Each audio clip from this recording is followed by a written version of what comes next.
Good morning, geeks and gamers. Welcome to another highly anticipated weekly Geeks and Gamers daily show. Did I say that all confusing enough? I tried to. Hi, Ryan. How are you?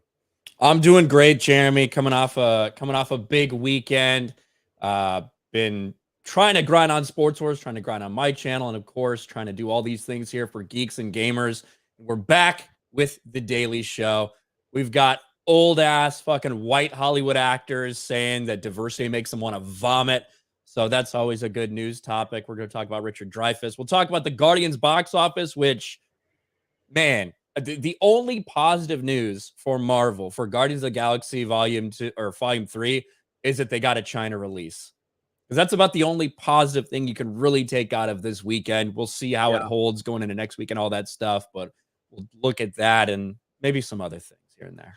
Yeah, and this will be the most watched Geeks and Gamers stream on May 8th of all time in 2023. You guys already know we're breaking records. We're here to break records. I'm getting a lot of support. Jeremy is in his gay Pensacola setup again. And of course, what is 199? It seems to be a question every single time we stream now because the chat is just flooding with 199s, and you have to love it because it is a beautiful thing. Shout out to the 199. The Snake Pit Battalion, the Bree Battalion, whatever you guys are calling it this week. It is pretty awesome. And yeah, the Guardians discussion is going to be pretty interesting, man, because the way that it underperformed, but yet word of mouth is strong on this movie. And it's so weird. It is a weird situation, man. But it's what Marvel, this is what Marvel did to themselves. You know what I mean? Like you do have, like, I loved Guardians 3. I loved it. I thought it was fantastic. But they put themselves in this position by pushing bad product after bad product after bad product. And it's their own fault. And anybody saying it's not their fault, they're not paying attention. Like, you can love Marvel, you can love the MCU. Stop trying to pretend that they didn't put themselves in this position. They did. You know, I can relate to being a Nintendo fan and seeing how the Wii U failed. You know why the Wii U failed? Because Nintendo put themselves in that position because they came out with the Wii. They just put a mass flood on the market of family-friendly bullshit games that were dog shit, and it kind of basically covered up all the good games. There was a few good games on the Wii. There's Mario Galaxy 1 and 2, two of the greatest games of all time. You know, there were some good games on the Wii, but they flooded the market with family-friendly bullshit.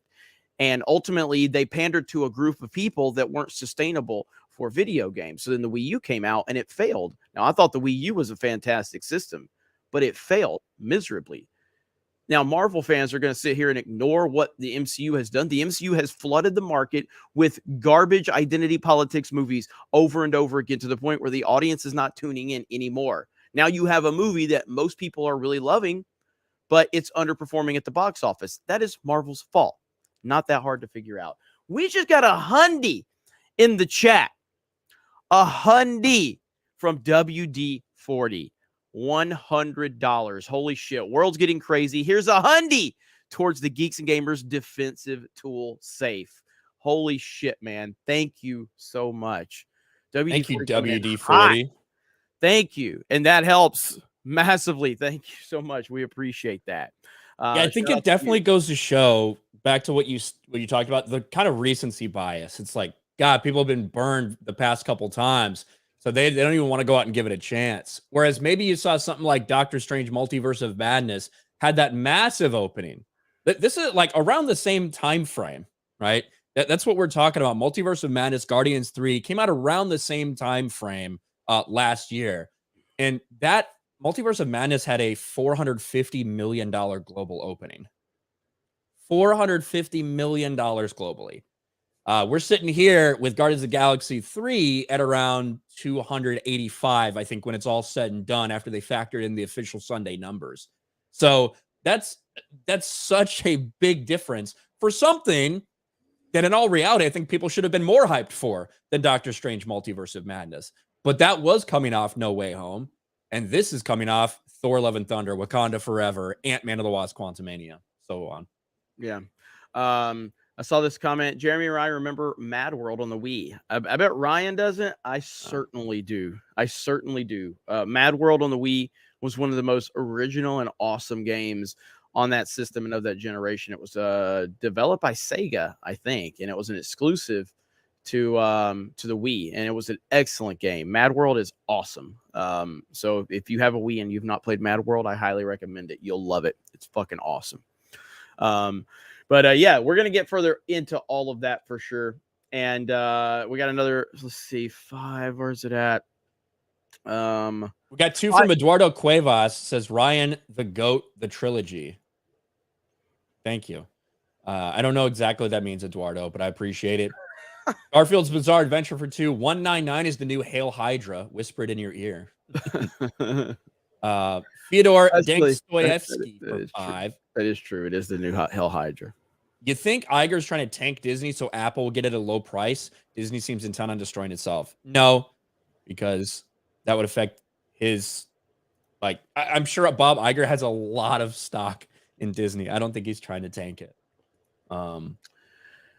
Yeah, I mean, the rumor about Apple buying Disney has been around for a long time. And there's a lot of ties from, Steve Jobs with Pixar, and I think the Jobs estate was at one point in time, and maybe they still are, the number one shareholders of Disney stock. I don't know if that's still the case. It was for a long time. But those rumors about Apple buying Disney have been going for as long as I can remember. I don't think that's going to happen, but at the same time, you never really know what business deals are out there. But that rumor has been out there for a long, long time. Yeah, I mean, they're one of the only companies out there that have enough money to do it. So it's probably where one of the it's probably one of the reasons why that association is even there. Yeah, absolutely. If we're being real. And I do want to let everybody know that so I was trying to get it done today, but it's probably for Cobra Cast tonight or Mario Kart. But I'm going to premiere the new 221B Tactical Geeks and Gamers 199 t-shirt. So hopefully I'll definitely be able to do that either Mario Kart or Cobra Cast tonight. So be on the lookout for that. And it's going to be running for 2 weeks. 2 weeks. So we will see. I really like this shirt, but I almost never fucking wear it because you literally always wear that goddamn fucking sweatshirt. Mm-hmm. So I fucking don't want to wear this because then we wear the same thing. That's all you fucking wear. It pisses me off. Oh, do you want me to put on you may put something else on since you're wearing that so it don't look super gay? Yeah, we look gay as fuck right now. But you already knew I was wearing it. We look, I'm running out of fucking clothes. I haven't done laundry in a while, so I had to put this shirt on. And I'm just hoping maybe Jeremy will switch it up today. No. Nah. We look like a fucking CW show. Faux peasy. Can we get a mod in the Rumble chat? We're getting spammed. Let's see. Oh yeah, I'll get this fuck out of here. I must have it on all chat, or I have it on top chat, so I don't see the spammer. No, over on Rumble. Oh, Rumble. Okay. Yeah. Thank you. Yeah, I don't even understand how mods work over on there. I think you're just supposed to. I don't either. But I don't know. Rumble's like, fuck it. Everybody can say whatever they want in our chat. We don't care. Pretty much. But thank you, Faux Peasy, for letting me know about that. Hopefully that fixes it. I don't know. Let me know. Anyway, what does this say? Munte Gumo for $10. Not seeing Guardians because the same franchise woke Marvel. Didn't see last Spider-Man for same reason. Well, thank you. We might as well get into these numbers and start to talk about it and put a lot of this stuff in perspective. After a lot of discussion surrounding what is this going to do at the box office, initially started projected at between $130 to $150 million opening. That slowly went down and down and down. Between at the end, it was between $110 million and $130 million. Well, the final number landed right in there. Yesterday, we got word at $114 million domestic debut. Today, it has been slightly updated after those final Sunday numbers came in, and it's sitting at $118 million domestically opening weekend. To put that in perspective, the second Guardians of the Galaxy, released back in 2017, made $146 million in its opening weekend. And here we are 6 years later, significantly off that number for Guardians 3, behind Thor Love and Thunder, behind Wakanda Forever, behind everything with the exception of Ant-Man and the Wasp Quantumania, which was a complete and total flop at the box office. Now, there is some positive news about Guardians, and that's that it actually got a China release. Unlike Thor Love and Thunder, which opened, again, to $302 million globally, this movie, Guardians of the Galaxy 3, opens to around $285 million. That's with almost $30 million from China.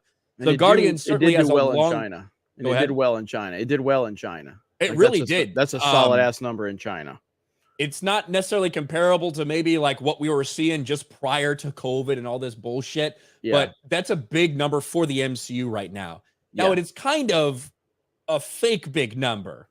The idea of like having a big box office number in China, that's kind of, you can compare that to shaving your pubes to make your dick look bigger. And at the end of the day, it might look bigger, but it doesn't have that big of an effect because the studio only gets 20 to 25% of the money that comes from the Chinese box office. So you make $100 million in a Chinese box office, you're only going to see 20 or $25 million of that at the end of the day, but it's definitely a better look for them. Because without that number, you're looking at a $255 million global opening compared to Thor Love and Thunder's $302 million. And again, if we remember, how does this movie track? Yes. And if we remember when Thor Love and Thunder opened at that number, a lot of people ran with the narrative that this is going to be $1 billion movie easily after that opening. And Ryan was the main person that was saying, like, this isn't tracking like you guys are claiming it's tracking. And ultimately, look where it ended up. And I even predicted that this movie was going to make $1 billion, not because I didn't see Thor Love and Thunder. I had no interest in this movie. And thank God I didn't see it because I heard how unbelievably terrible it was. But I was just going on the fact of how Ragnarok performed, that you had the Guardians of the Galaxy in it, even if they were teased in it. And it just kind of had that Guardians of the Galaxy vibe to it. But this movie, from what everyone says, is one of the worst Marvel movies to date. And it clearly underperformed after that big opening weekend. Word of mouth was really bad for this movie. And that's where the problem with Guardians is, although it is in reverse. So Guardians is suffering because of films like Thor Love and Thunder and Eternals and Wakanda Forever and Ant-Man. But in reality, it is by far one of the better Marvel movies we've seen in a long time. I think it's the best Marvel movie since Infinity War. Yes, even better than No Way Home. Or not No Way Home. What the fuck's the latest Spider-Man movie? Is it No Way Home? Okay, yeah. Right. So even better than No Way Home. I think Guardians 3 is excellent. And word of mouth is going to elevate this movie a little bit. I don't know if it carries it to $1 billion. I don't think it carries it to even 800 million. Yeah, that's true. This is the number. It needs to. The reason Thor Love and Thunder is important when you're making these comparisons is because this number is probably the bare minimum for break even for Guardians 3. And honestly, it's probably way more. I think they're spending way more on this movie than even we think. Thor Love and Thunder had a marketing budget of $160 million. That's how much they spent on marketing for Thor Love and Thunder. Guardians 3 potentially is even higher with his Super Bowl commercial. And even, which was revealed today, they have a massive $90 million global promotional partner campaign. To put that in perspective, that's more than double the amount that they paid for these kind of like partner things with like McDonald's or whatever, these kind of brand things. That's more than double what they paid for the first two Guardians movies combined. They have gone all out with marketing for this movie. It could end up being somewhere around $200 million worth of print and ad campaigns, which if that's the case, that would bump up that break-even point to more like $800 million. So there's a lot of things that are yet to be determined, but this is the bare minimum that Guardians 3 needs to hit to even make the claim that it might break even. And if a lot of that number is coming from China, that could be a little bit of a false number as well. Because if it does, like I said, if it gets a bunch of money from China, it might not actually be getting that return that we would expect if you factor that in. Yep. So again, this is where we're at with it. And you're only going to, look, we criticize Marvel a lot, rightfully so. I think that Marvel has put themselves in a really bad spot. And, but when it's, you know, I think me and not Brian probably we disagree on this movie. I liked it far more than he did. I don't like dislike it or anything. And I don't think it's a bad movie. I didn't enjoy it as much as a lot of other people have. I do think it's a good movie. I think it's a well-made movie. The emotional parts just didn't hit for me. And I thought it was a little bit too long. And there were some criticisms I had, but overall it's better. I think it's a better movie if I'm just like detaching myself from it than No Way Home. I think it's better than anything we've seen in the MCU in years, even if I enjoyed No Way Home better than this or more than I enjoyed this movie. But it's a well-made movie, and there's not fucking identity politics or agenda pushed in it. It's just a movie. Yeah, and let's see. Well, here's the thing. Hang on. Don't give people excuses to go see Guardians of the Galaxy 3, Jeremy. We don't want Disney to get more money. Have you watched this channel? I don't tell anyone what to do with their money. You can go do whatever the fuck you want with your money. That has never, ever, ever been my position on anything. I give you my opinion. I trust my audience to be able to make up their own minds. So me giving you my opinion, if that's going to motivate you to have a informed opinion about how you spend your money. I can't stand the idea of me controlling what anyone in my audience does with their money. That has never ever been my stance. I have more respect for my audience to know that they can make up their own minds, whereas my opinion doesn't make them spend their money. It might sway them to go ahead and do what they were already wanting to do, or vice versa, but it doesn't sway anybody for that. I have more respect for my audience to believe that they're just sitting there going, wait till Jeremy gives me his opinion so I can do this with my money. No, our audience does what they want with their money. I'll never tell you what to do with your money. That is not my business, never has been my business. That is a leftist tactic of trying to control what other human beings do with their hard-earned money. That's not my stance on it. My stance is I give you my opinions. You take my opinion for what it's worth, and then it can help you make an informed decision with other opinions you hear out there. That's my stance. I fucking hate this. Don't tell people to spend their money on this. I don't. I never have. It's not my thing. In fact, what I do say is if you don't like my opinion, go watch something twice or go watch something else to offset it. But I hate that. I hate that stance. Yeah, I'm not going to sit there and tell you it's bad just because I don't like it. I'm going to give you my honest opinion. And I put it in perspective of all the fucking bad shit as well. But in terms of Guardians, I'm not going to lie and tell you it's a bad movie. I think it's a good movie. And I think the fact that it's a good movie is actually more embarrassing when you look at these box office results. In my opinion, in the opinion of everybody that's seen it, they do say it's good. And you're still having a domestic box office release that is pathetic. Yes, congratulations on overperforming what they estimated, because that's how everybody's putting it in perspective. Well, they thought it would only do $110 million after it started off projected to make $150 million, then went down and down and down and down and down to $110 million. Wow, look at overperform. No, this is a pathetic domestic box office number. That's a result of what Marvel has been doing. So that even when they put out something that I think is good, I think is better than a lot of stuff they've put out lately, it's still a pathetic number. And that's embarrassing for Marvel, and it tells you the state of the MCU. And what it does is, and again, the legs in this movie are going to be pretty interesting to watch as to how it performs, because I think the word of mouth is extremely strong for this movie. Because what's next up? The Marvels. And that's what we've been talking about. If Guardians can't make $750 million, what is the Marvels going to do? You know what I mean? That is the fascinating thing to watch this whole thing play out.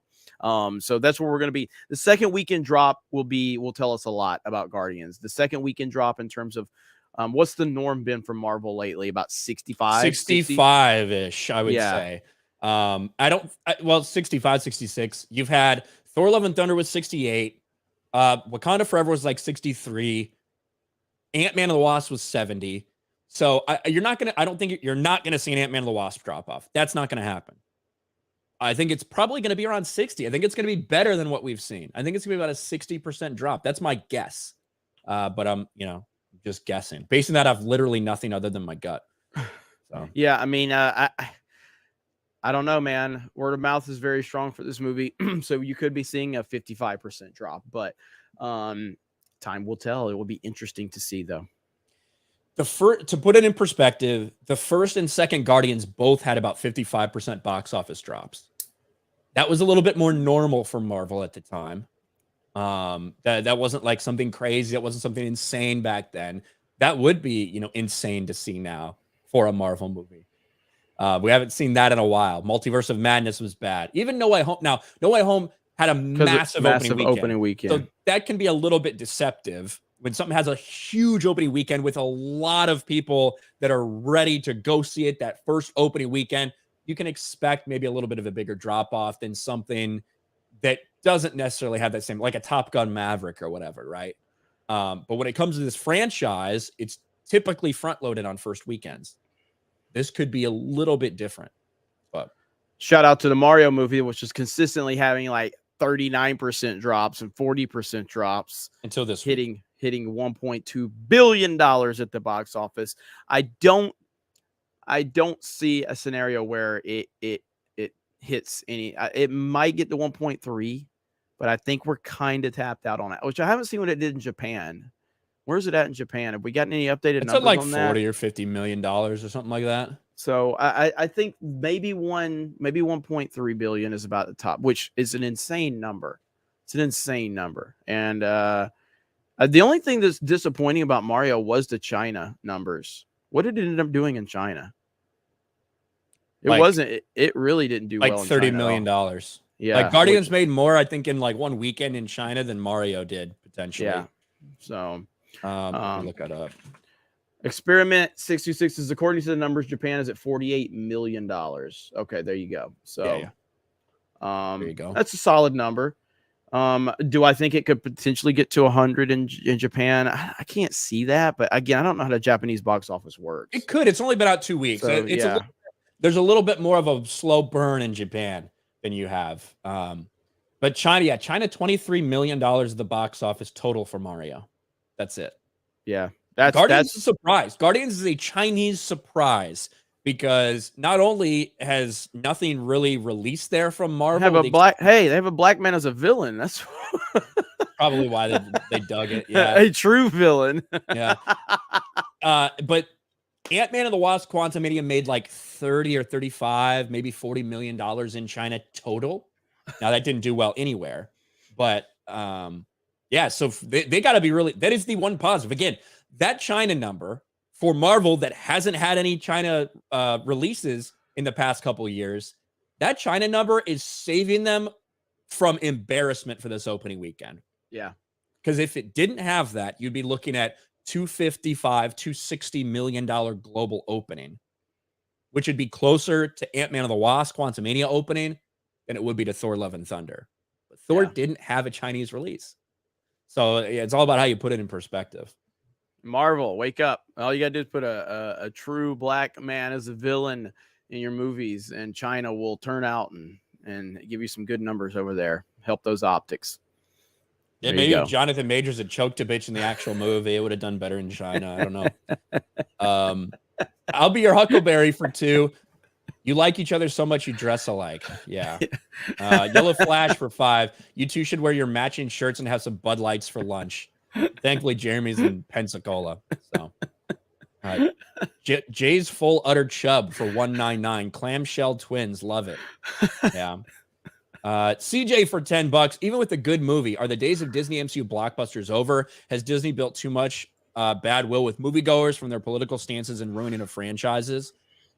I think that the idea of the MCU blockbuster without some, like, absent some incredible nostalgia type of thing might be over. Yeah, well, specifically they've talked about Disney. I'm still not sure where Disney stands on everything. The Little Mermaid's going to be a very, that's going to open up a lot of eyes one way or the other, because regardless, I have not forgotten that one of the worst films I've ever seen in my life, the Lion King remake, made $1.6 billion. That is still one of the most frustrating things I've ever experienced as a movie fan, is seeing that movie make that much money. So from a Disney perspective, I don't know if they have hurt themselves terribly bad. We know that Marvel is in trouble right now. And yeah, if Marvel tomorrow announces, hey, Robert Downey Jr. is coming back, Captain Chris Evans is coming back, all this stuff, if they get it back to the basics, they could probably still pull a lot of people into the cinema, but that's not really realistic. So they've got a lot of work to do. And even with one of your better franchises right now, and Guardians is underperforming because of what you did to your brand. Yeah. And someone said, don't forget about inflation. That's true. Don't forget about inflation, baby.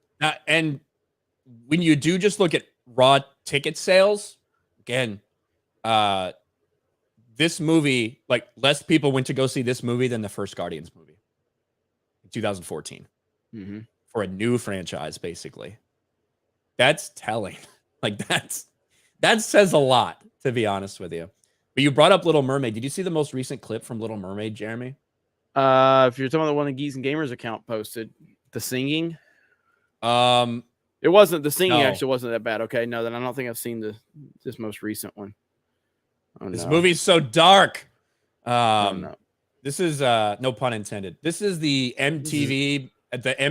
They're still doing the MTV Awards, apparently. I don't know.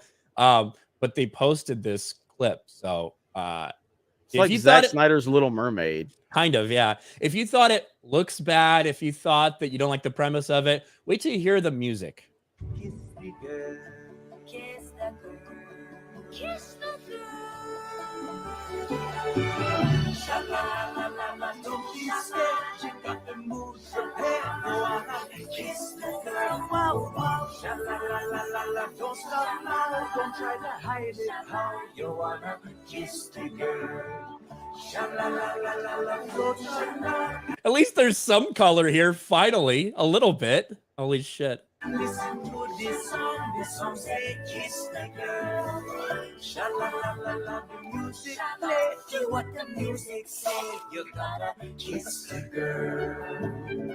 You gotta kiss the girl. Why don't you kiss the girl?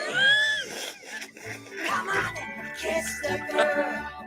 Go on and kiss. Holy shit, hold on. Sebastian. Kiss the girl. Go on. Bro, these close-ups on Scuttle and Flounder.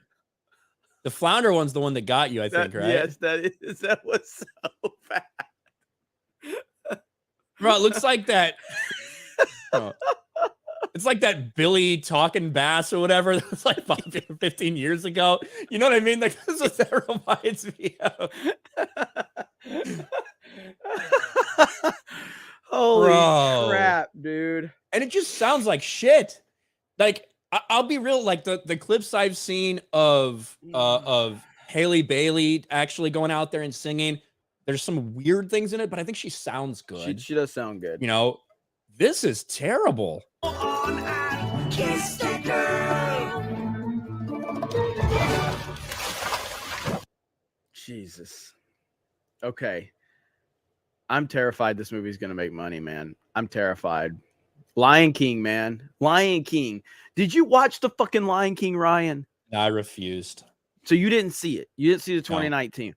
It's one of the worst movies I've ever seen. It was dark. It was lifeless. It was terrible. It was horrible. It was a copy of the animated film, except that it was dark. It was boring. It was lifeless. And it made $1.6 billion, dude. I'm telling you, I'm worried. I'm worried this movie's actually going to fucking make money.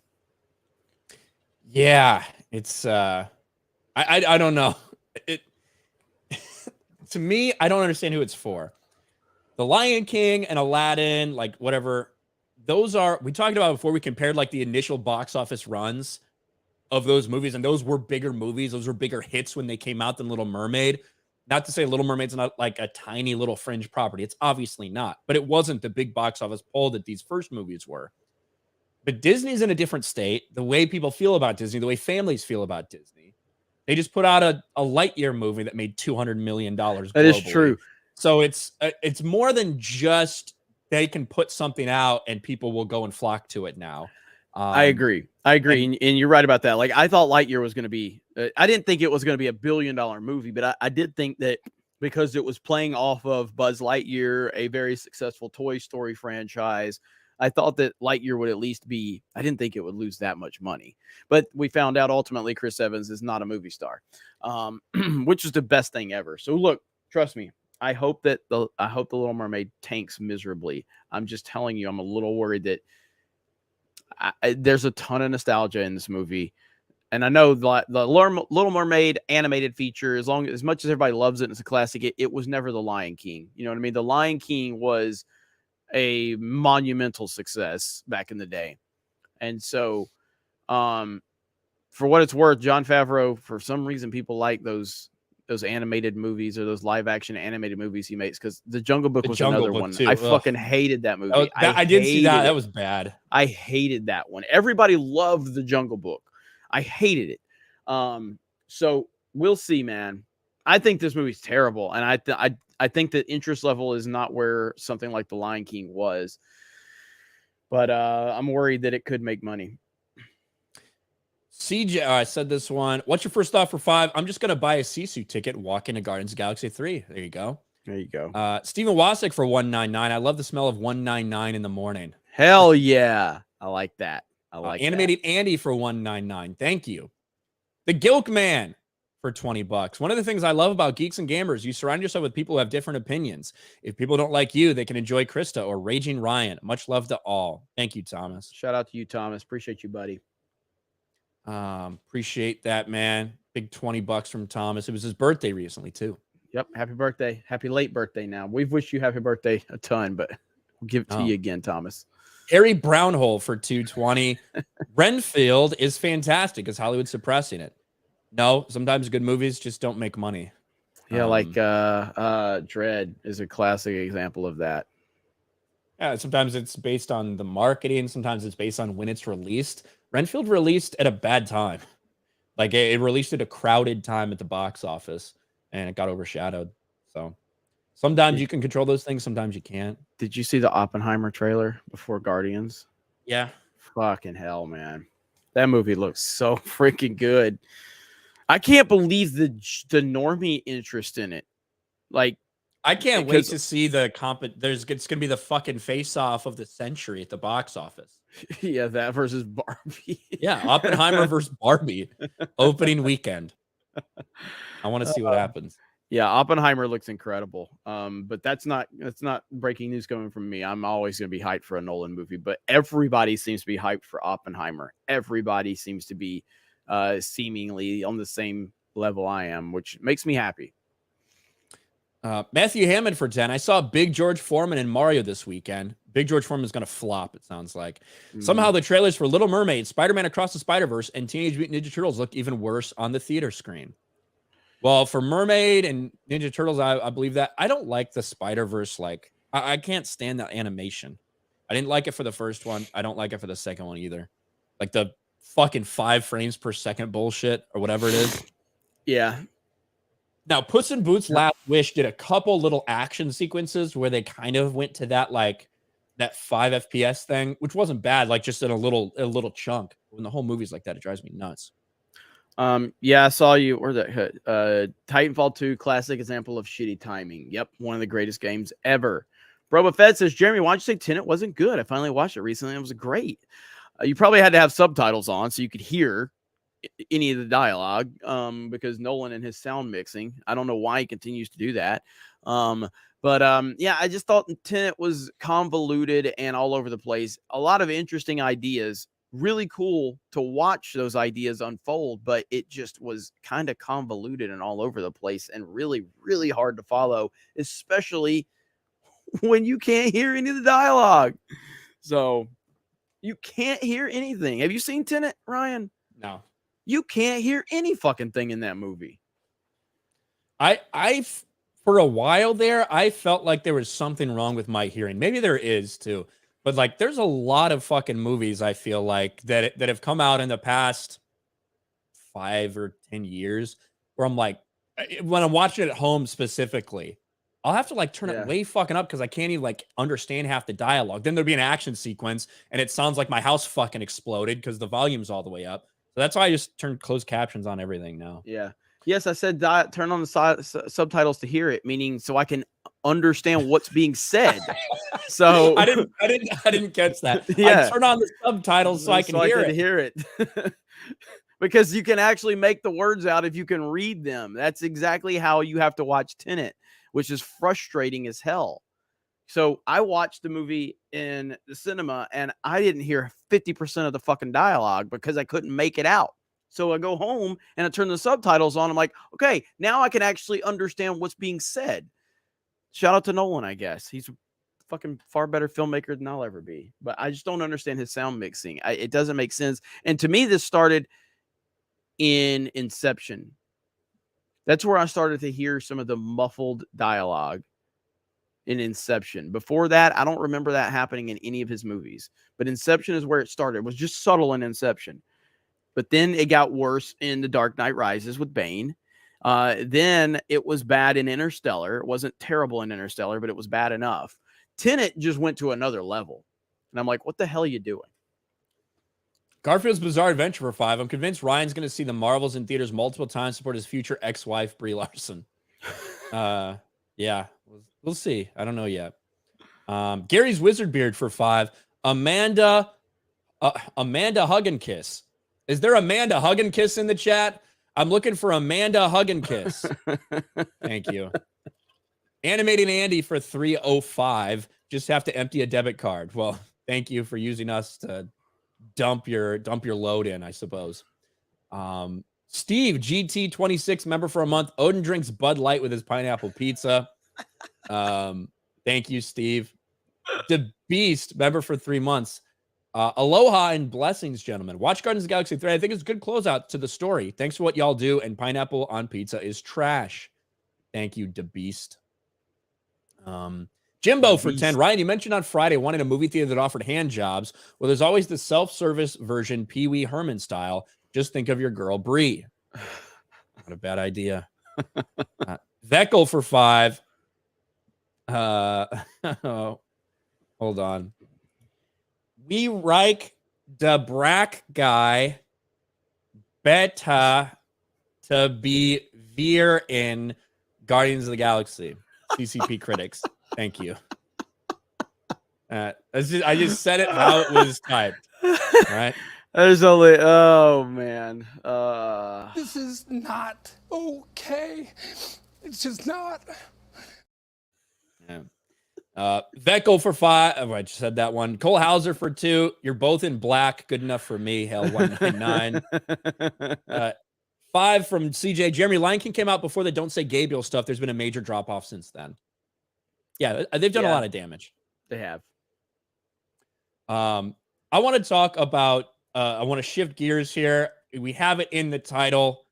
Richard Dreyfuss had something to say about the entertainment industry. Richard Dreyfuss obviously been around Hollywood for a long, long time. And I don't think he's fearful of, having his career ruined or being canceled or anything. But he's speaking out about some of the same stuff that a lot of people have been mentioning in Hollywood lately. It has everything to do with the diversity standards. If you want a movie to be considered for an Oscar or Academy Award, whatever it may be, TV show, same thing, you have to make sure you tick off all these check boxes, that you have this color person or this person of a certain sexuality, that you base your entire story around oppressed minorities. Richard Dreyfuss says this is ridiculous. Hollywood's patronizing inclusivity standards make me vomit. Yeah. Yes. Hollywood's new diversity inclusion standards are thoughtless and patronizing, Richard Dreyfuss said in an interview on Friday. The Jaws star further claimed the new eligibility standards make me vomit. We do have a little bit of a clip of it. Then we'll go over some of the quotes in context. But listen to this. Richard Dreyfuss, the contrarian. What do you think of these new inclusion standards for films? They make me vomit. Why? Because no one should be telling me as an artist that I have to give in to the most current idea of what morality is. This week. I love just like the headline, diversity makes me vomit. Yes. Yeah, but he's saying something that a lot of people have been pointing to. How are you going to pretend like you should be able to control the stories people want to tell because of the color of someone's skin, because of their gender, because of who they want to fuck. It's ridiculous. It is ridiculous. And he's right. He's 100% right. And the problem is so many people are scared to just say it. That's the problem. There's a lot of people in Hollywood that feel exactly like he does, but they have basically been told, hey, if you say these things, you're not going to work anymore. You're not going to have a job. You're going to be, blacklisted from the entire industry. At the end of the day, it is nonsense. It's garbage. And anybody that defines movies or a person off of this diversity, inclusion, and representation bullshit should never be taken seriously. It is nonsense. The pronoun stuff is nonsense. It's all just nonsense. It's all meant to pander towards mentally weak people, and try to basically shut down anybody that has a valid opinion. And people are just sick and tired of this stuff, man. And more people in the Hollywood industry, and not only just Hollywood, because it ain't just Hollywood, by the way. It's everywhere right now. It's everywhere. And I feel somewhat detached from that because I kind of lose focus of that. And I talk about this sometime on Cobra Cast. I bring it up about, hey, I don't know what it's like to work retail anymore because I worked retail for so long. And people are like, dude, it's terrible just in your day-to-day environments. It's in the military. It's every fucking where now. You know what I mean?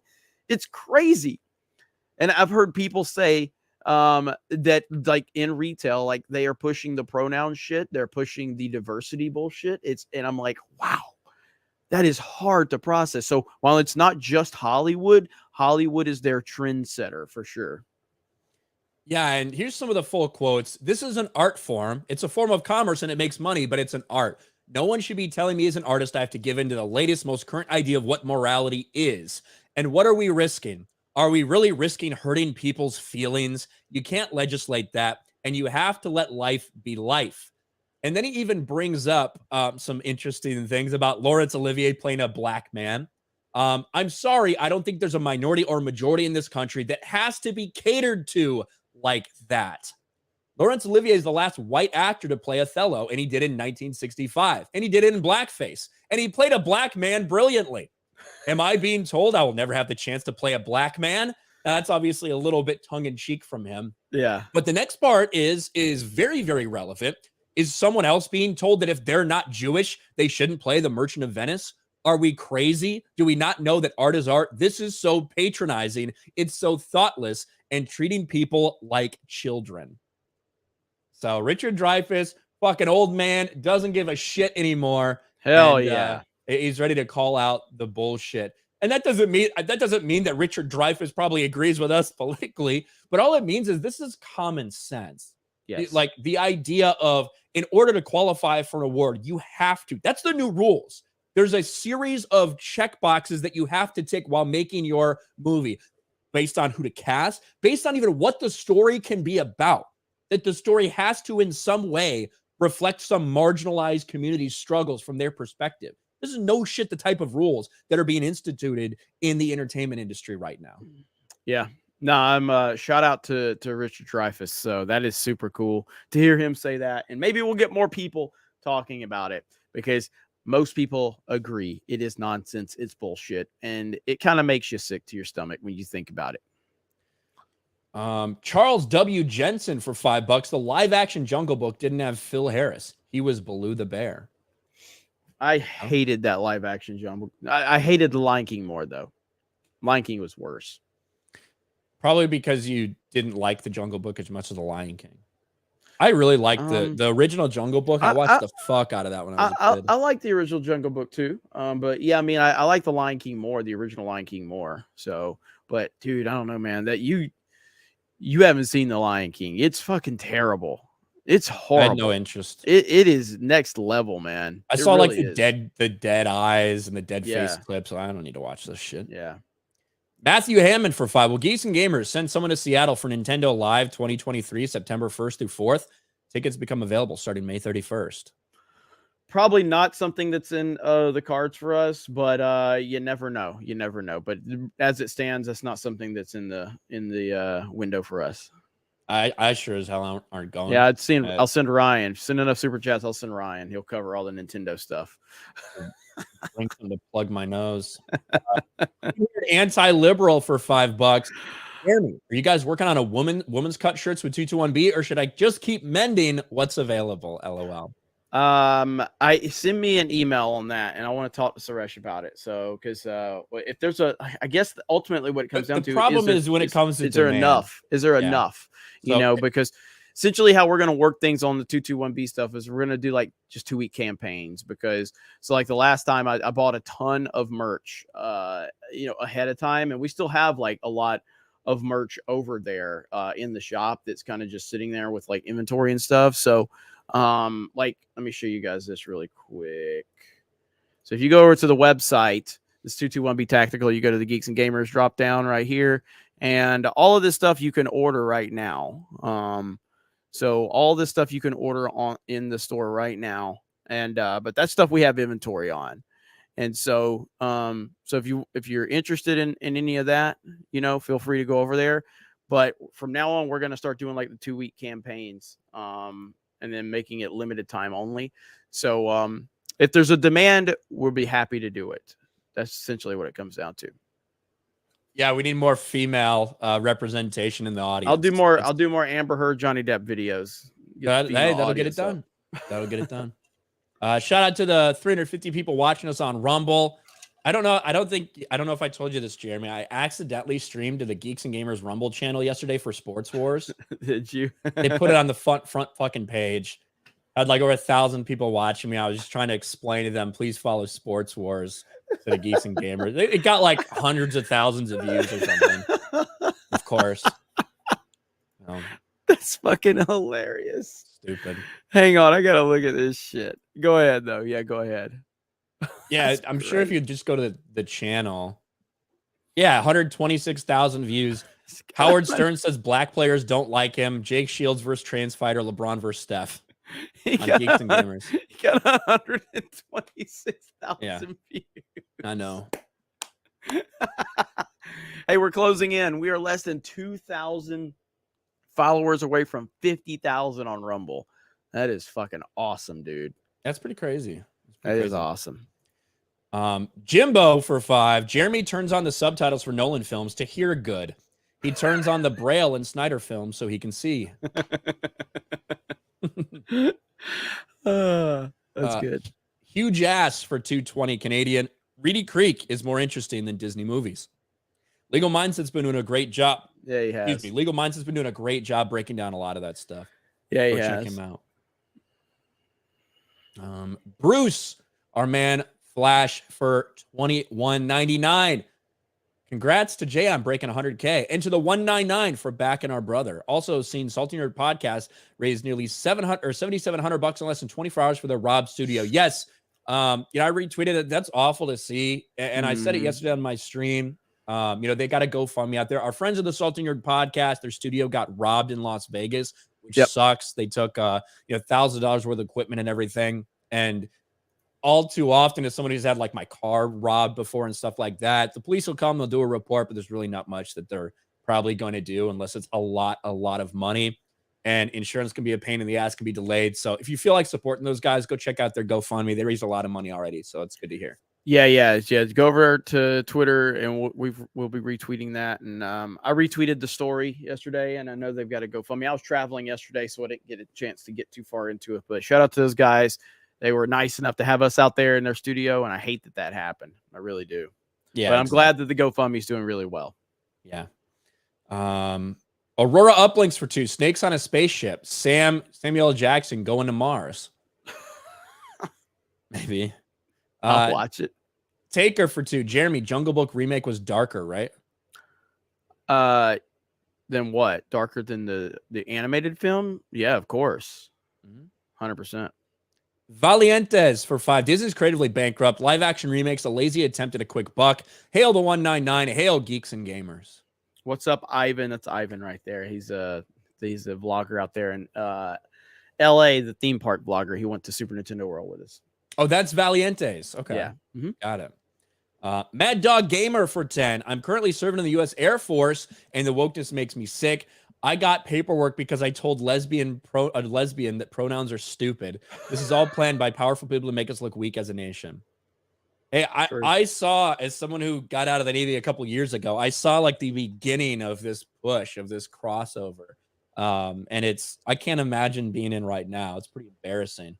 the Navy promoting this drag queen fucking loser. It's disturbing. It's very disturbing, man. I mean, hell, if Trump don't win 2024, I may just move. I mean, good God. Where are you gonna move? Fuck, move to Japan and go play Nintendo for the rest of my life. I don't fucking want your white ass there.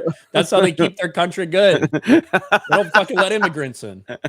Like, we're gonna be 99% Japanese. We're not even gonna let PewDiePie live here. All right. I know. We'll fucking kick him out after a while. They're like, we're not fucking this shit up. Speaking of racism, I wanted to cover this really quick. I don't know if you saw this happen, Jeremy.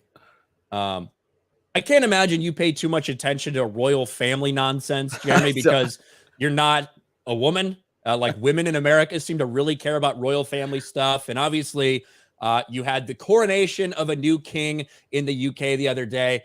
Somebody wasn't happy with the racial makeup of the royal family. Someone who stars in a Netflix show, a Bridgerton spinoff, which is, if you're not familiar with Bridgerton, it's basically, hey, let's reimagine the 17 and 1800s, but with a bunch of black people talking in all these royal families.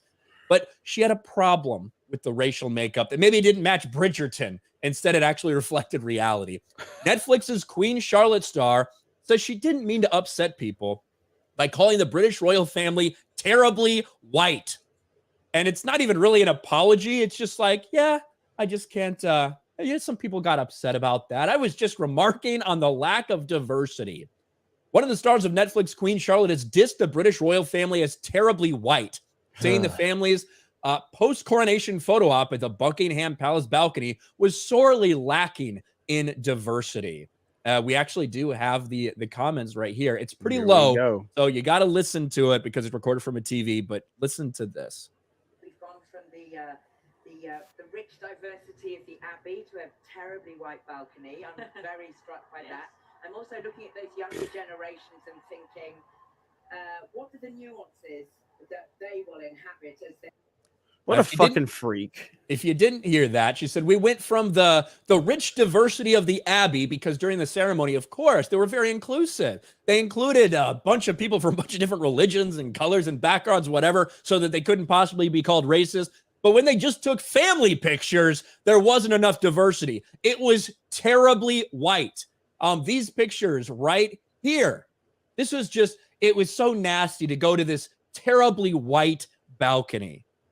And if it were anyone else, if it were a white person saying, man, that was a terribly black family, only imagine the outcry. This person would be fired immediately. But fired and shamed.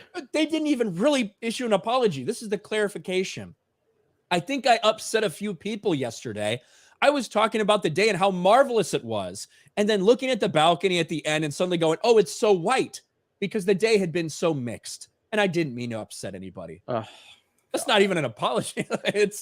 That's just saying, yeah, I love the diversity. And when I saw the white people, I was really sickened. That's acceptable. These are the double standards we have in the entertainment industry. Yeah, I mean, this would be the only reason I would care about royal family stuff, is if we could roast somebody for being racist. Because, yeah, I saw, like, I guess this is a big deal to people around the world. I just don't give a shit about royal family stuff at all. But yeah, with this clown right here, this kind of highlights this, again, it's so simple to point out. Like, you couldn't say that about any other race, but you can say it about white people and it's fine. How dumb are the mindless zombies out here that just can't see how horrible this is? Like, this is not, it should not be acceptable in any way, shape, or form. But here we are. Yeah, I just imagine the outcry, man. Ryan's thinking about starting a royal family channel, though, he told me. So, well, it just seems like uniquely, obviously, people in the UK are going to give a big shit about it. Obviously, here in America, the people that care about it are predominantly females. They're like, females get really obsessed with it. And I think it's probably because, so many girls are like, oh, I want to be a princess growing up, and like have those kind of things. And that's kind of them seeing a little bit of that play out in reality, like the last true kind of monarchy that we have, like harkening back to these times of old. So I think that's a little more just a feminine thing to care about. We're usually, the only time I'm going to talk about the royal family is if I'm bashing Meghan Markle. Typically it.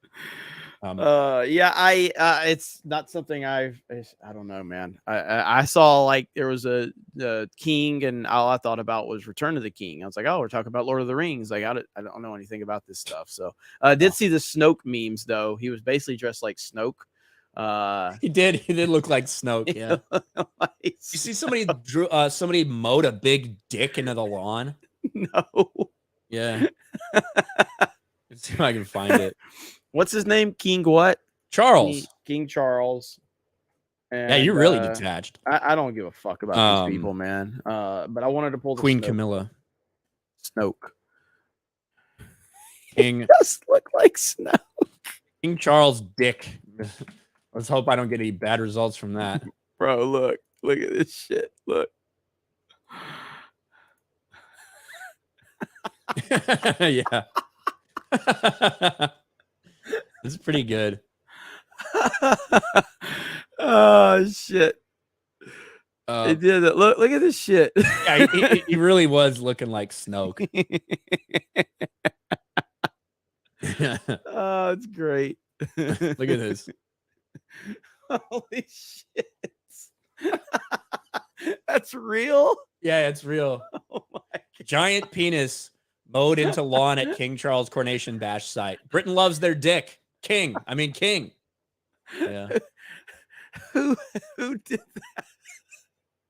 Who brought a lawnmower? Like, who got a lawnmower here? You know what I mean? That was a couple days before it happened, so they probably mowed after it or something, but yeah, it's pretty funny. Oh man. Good stuff. Sandstorm, a member for a month. What's up, Sandstorm? For G&G merch, I would prefer a 199 Razorback tank for the gym. 199. There you go. Noted. The women in the chat really want their merch. All 10 of them.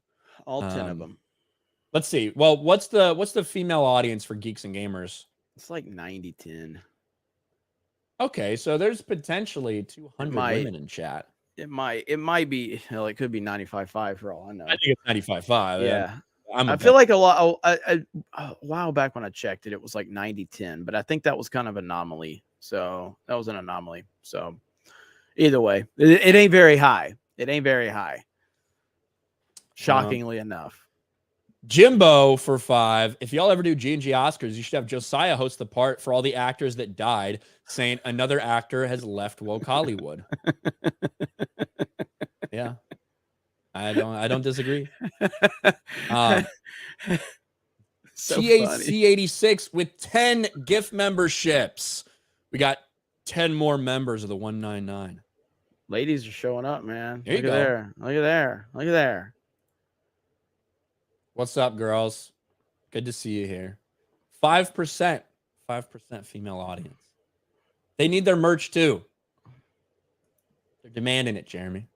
Hello, ladies. That's right. Fedora. Every person who just said that they're a woman in chat, be ready to be inundated with fucking ats from every single horny dude in the Hey, what's up, chat. Girl? Hey, welcome. Hey. Hey, what's your gamer tag? You have a vagina. Hey. Can I speak with you? Sandman, member for a month. Hail to the 199. Jeremy, would you consider adopting Dan Vass to get him to the United States? No, fuck that guy. He's got 750,000 subscribers. He doesn't need my help. That's true. Thunder's Wrath. Shut up, Dan. Thunder's Wrath for $5. Love you guys. One thing, Star Wars as Disney Star Wars. Please make the same distinction for Marvel. Disney Marvel sucks. Marvel was awesome. Thanks. That's true. It's a little bit less clear, though, when it comes to Disney Marvel, because you did still have some years where people really fucking enjoyed it. Yeah. But yeah, I don't disagree with the sentiment. Thoughts on Fitness with Nigel becomes a channel member. Welcome to the 199. Thank you. Let's see. Abomination for 5. Someone showed a meme. It might have been real of an article saying giant peen mowed in the law, and Count Dankula retweeted with, "No, I'm not." Yeah. There you go. Shout out Count Dankula. I think he switched his profile to a fucking royal family member again for all the stuff, just for the Twitter lols. Jeremy sucks because he doesn't read chat, says Jolly Roger. You caught me. Jay's Soggy Taint for $5. AI Trump voice. Hail to the big, beautiful 199. Not you, Obama. Thank you, Jay's Soggy. I love the Obama in there. It's a good name. Thank you, Jay's Soggy Taint. Tendu Kiru for 10. It's amazing how the narrative around Kang has changed with the median MCU stands. Like you guys, they're saying High Evolutionary is way better than Kang and want him to replace Kang. Yeah. He's really good. They're looking for a black man to replace Kang. TAC86 gifted 10 Geeks and Gamers memberships. 10. Thank you, man. Appreciate that. I said that already. Did you? I didn't hear you say that. I must have been reading the chat, even though they said I don't. It's all right. So Mike Hill, but I mean, shout out though. What's a taint, Ryan? A taint? Just reach down below, go a little past your dick, a little past your balls, but before you get to your asshole. All right, that's the taint. Let's see. Mike Hill for 10. It was Jay who did it. Wanted to play real life version of Lawnmower Simulator. There you go. Lord Baratheon for 199. Is Guardians 3 doing well internationally? Well, it's doing well in China. Internationally, it's if you take out China, it's doing internationally, okay. it's tracking a little bit less than Thor: Love and Thunder. Doing less domestically and a little bit less internationally, but with the China number makes it look pretty good. So technically it is doing better internationally when you include China, because Thor: Love and Thunder didn't have a Chinese release. Ryan, why don't you start an anatomy channel? I'm good. I don't even upload to my political channel. You could that would be good with all the gender stuff going on. You could make a lot of rage bait over there, man. What would I do? Yeah, you would be able to figure it out. So. No. Chat, do you want an anatomy channel from Anatomy Outpost? See, it taint your balls and it taint your anus, right? It's in between. There you go. But we are all, I think we're all caught up, Jeremy. Sciencing with Ryan. Look, the chat wants it. That would get erased from YouTube. It would get destroyed. It wouldn't last very long. That would be great. I'm personally going to fight for it. Maybe just make a Rumble exclusive, Ryan. Make it a Rumble exclusive. So no. Oh my God, so good. I don't have time. Mouse 420 says, late again, have some money. Also, Jeremy, I'm going to email you today. Actually, don't ignore it. Hooyah 199. Hey, thank you, Mouse. Appreciate that. Yeah, shoot me the email, man. We only have 800 likes and 2,300 people watching. We got to get those. Sounds like it was a shit stream then. Yeah, I heard that. We got to get those likes up. Now we got a busy day today, and we're gonna play Mario Kart tonight here on this channel, and then we got Cobra Cast on my D-Day Cobra channel after that. So a very, very busy day. Looking forward to it. We got a lot to talk about over on Cobra Cast, and it's good stuff, man. I'm excited. And of course, Mario Kart tonight here from Pensacola Studios is where I'll be hosting. We got a few more super chats, Ryan. Let's see. I'll be your Huckleberry for 2. Ryan's Chemistry House. I don't know about that. That sounds like a meth channel. Taker for 2. Texas Shooter kind of looks like Ezra Miller. The Texas Shooter, he looked Mexican to me. But I don't know. That doesn't look like Ezra Miller, does it? I don't know. I only saw him with his the shooter. I saw him with his head blown off. So yeah, I saw him with the head blown off, and then there is a like an old mugshot going around. So I haven't seen that one yet. I just saw the picture of him with his face blown off. Ezra Miller is Mexican. What? Ezra Miller's Mexican? I don't know. That's shocking to me. But he could be. It's white supremacy. It's white supremacy. That's what they say. Miss Minnesota hockey fan becomes a channel member. Well, there you go. There's another female member of the 199. Thank you. Jimbo for 5. Ryan's Anatomy channel could just be G&G TNA. Your opening segment could be on Breeze Bazongas. That's not a bad idea. Well, and I did change. So we officially changed the name of Cobra Cast. It's no longer IRL. It's Cobra Cast 199. So after after Tim Pool destroyed the Surfs in every way possible, and a lot of it was self-inflicted because the Surfs, that guy, holy Lance, shit, yeah. God, that was a brutal takedown. But I was like, you know what, we're letting Tim off the hook now. So no more CobraCast IRL. It is officially CobraCast 199. That is the new name for it, and we're gonna I've got Hailstorm working on some graphics and everything like that, but that is the definitive name for it right there. So We're all caught. all right. Wait, So Stella just sent one for 5. Ryan himself has one of the most unique anatomy. He can make a video about himself. Okay. Thanks, Chris. Two Cobra, 2 Cast would have been better. 2 Fast and Furious, one of the stupidest names in the history of fucking movies. And I like it. Gary's Wizard Beard says close to 1,000 likes. Yep, we're close. We're getting there. We're almost there. By the way, don't forget to go over to Meta PCs. Meta PCs. We appreciate Meta PCs for hooking us up. And if you want to go over there to our landing page, or just go to Meta PCs, look around, check out what they have, and you can use the promo code either Geeks, GEEKS, or 199 and get your discount. So make sure you go over to Meta PCs for that.